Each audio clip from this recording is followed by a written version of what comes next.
అందరికీ నమస్కారం. ఈరోజు మార్నింగ్ న్యూస్. రోడ్డు పనులను పరిశీలించిన Pawan. AP DY CM Pawan Pithapuram నియోజకవర్గం పర్యటనలో భాగంగా రాజమండ్రి, కాకినాడ ఈడీబీ రోడ్ల పనులను పరిశీలించారు. కాకినాడ తూర్పుగోదావరి కలెక్టర్లు ప్రశాంతి షణ్మోహన్ ఆయనకు పనుల గురించి వివరించారు. 5 ఏళ్లలో ఈ మార్గంలో 378 రోడ్ల ప్రమాదాలు జరిగి 178 మందికి పైగా ప్రాణాలు కోల్పోవడంతో ఆ రోడ్డు పనులు చేపట్టారు. అటు గేమ్ చేంజర్ ఈవెంట్ నుంచి వెళ్తూ రోడ్డు ప్రమాదంలో యువకులు చనిపోగా ఆ ఘటనా స్థలాన్ని పవన్ పరిశీలించారు. పిఠాపురంలో పవన్ కళ్యాణ్ డిప్యూటీ సీఎం పవన్ కళ్యాణ్ తన సొంత నియోజకవర్గం పిఠాపురంలో పర్యటిస్తున్నారు.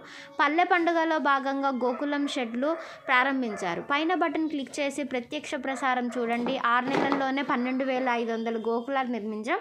డీసీఎం గత 5 ఏళ్లలో వైసీపీ 268 గోకులాలు నిర్మిస్తే తాము 6 నెలల్లోనే 12,500 గోకులాలు నిర్మించామని డీవై సీఎం పవన్ తెలిపారు. పిఠాపురంలో గోకులాల ప్రారంభోత్సవ సభలో మాట్లాడుతూ గోకులాల ద్వారా చిన్న కౌలు రైతులు బాగుపడతారు. భవిష్యత్తులో 20,000 గోకులాలు ఏర్పాటు చేస్తామని వివరించారు. సంక్రాంతి చాలా అద్భుతంగా జరుపుకుందాం అనుకున్నాం.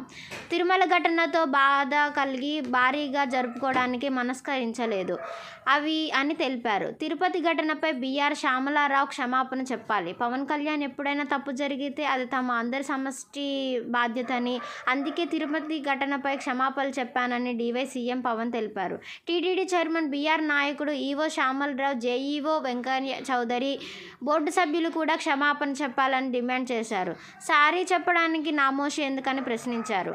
అధికారులు తప్పు చేయడంతో ప్రజలు సంక్రాంతి సంబరాలు చేసుకోలేకపోతున్నారని ఆవేదన వ్యక్తం చేశారు. ఇష్టారాజ్యంగా ప్రవర్తిస్తే తొక్కి నార తీస్తా పవన్ కళ్యాణ్. ప్రజలు తనను నమ్మి గెలిపించారని ఒళ్ళు వంచి పనిచేసిన తర్వాతే మళ్ళీ ఓట్లు అడుగుతానని డీవై సీఎం పవన్ కళ్యాణ్ తెలిపారు. తనతో సహా అందరికీ 6 నెలల హనీమూన్ పీరియడ్ని పూర్తయిందన్నారు. 15 ఏళ్ళు తక్కువ కాకుండా కూటమి ఉండాలని కోరుకున్నట్లు చెప్పారు. దీనికి అధికార యంత్రాంగం సహకారం ఇవ్వాలని కోరారు. ఎవరైనా ఇష్టారాజ్యంగా ప్రవర్తిస్తే తొక్కి నార తీస్తానని హెచ్చరించారు. తనకు అధికారం అలంకారం కాదు, రాష్ట్రాన్ని గాడిలో పెడుతున్నాం సీఎం చంద్రబాబు. గత ప్రభుత్వం రాష్ట్రాన్ని సమస్యల వలయంగా మార్చేసిందని సీఎం చంద్రబాబు విమర్శించారు. గుంటూరులో నారెడ్కో ప్రాపర్టీ షోలో పాల్గొన్న సీఎం రాష్ట్రాన్ని గాడిలో పెట్టే ప్రయత్నం చేస్తున్నామన్నారు. నిర్మాణ రంగంపై 34 లక్షల మంది ఆధారపడి జీవిస్తున్నారన్నారని, తాము వచ్చాక ఈ రంగానికి ప్రాధాన్యత ఇచ్చామని తెలిపారు. ఉచిత ఇసుక పాలసీ తెచ్చి నిర్మాణ రంగానికి ఊతమిచ్చామని వివరించారు. వరదల్లేని నగరంగా హైదరాబాద్ సీఎం. హైదరాబాద్ను వరదల్లేని నగరంగా తీర్చిదిద్దామని సీఎం రేవంత్ తెలిపారు. నగరంలో సిఐఐ జాతీయ కౌన్సిల్ సమావేశాన్ని ప్రారంభించిన ఆయన పెట్టుబడులు పెట్టేందుకు ప్రభుత్వంతో కలిసి వస్తే అద్భుతాలు సృష్టించవచ్చన్నారు. 4th సిటీని నిర్మిస్తామని, అది ఇతర దేశాల్లోని నగరాలతో పోటీ పడుతుందని చెప్పారు. ఆర్టీసీలోకి 3,200 ఈవీ బస్సులను తీసుకొస్తున్నామని, ఎలక్ట్రిక్ వాహనాలకు రిజిస్ట్రేషన్ రోడ్డు పన్నును తొలగించామన్నారు.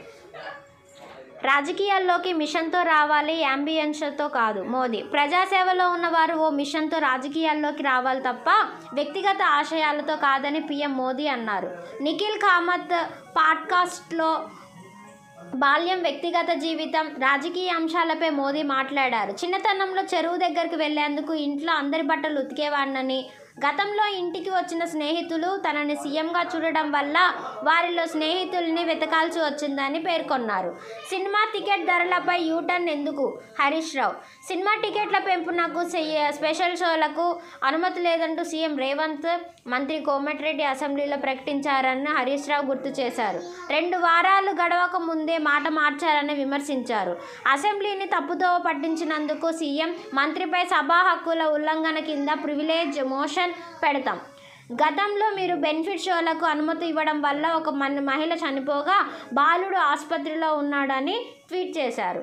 ఒక సీఎంను ఎన్నుకుంటే 1/2 డజన్ మంది ఫ్రీగా వచ్చారు. కేటీఆర్. టీజీలో అనుముల కుటుంబ పాలన నడుస్తుందని బీఆర్ఎస్ విమర్శించింది. వార్డు మెంబర్ కూడా కానీ రేవంత్ సోదరుడు తిరుపతి రెడ్డికి వికారాబాద్లో మంత్రులను మించిన పోలీస్ బందోబస్తు కల్పించారు. పై వీడియోని ట్వీట్ చేసింది. దీనిపై కేటీఆర్ స్పందిస్తూ ప్రజల అదృష్టం, ఒక సీఎంని ఎన్నుకుంటే 1/2 డజన్ మంది ఫ్రీగా వచ్చారు. వీకేబీ సీఎం తిరుపతి రెడ్డికి శుభాకాంక్షలు. మీలో ఎవరు సీఎం కావాలో ఎంచుకునే అవకాశం ప్రజలకు ఇవ్వండి అని సెటైర్ వేశారు. రూపాయల కోట్ల లాభాలు ఎక్కడో కేటీఆర్ చూపాలి బండి సంజయ్.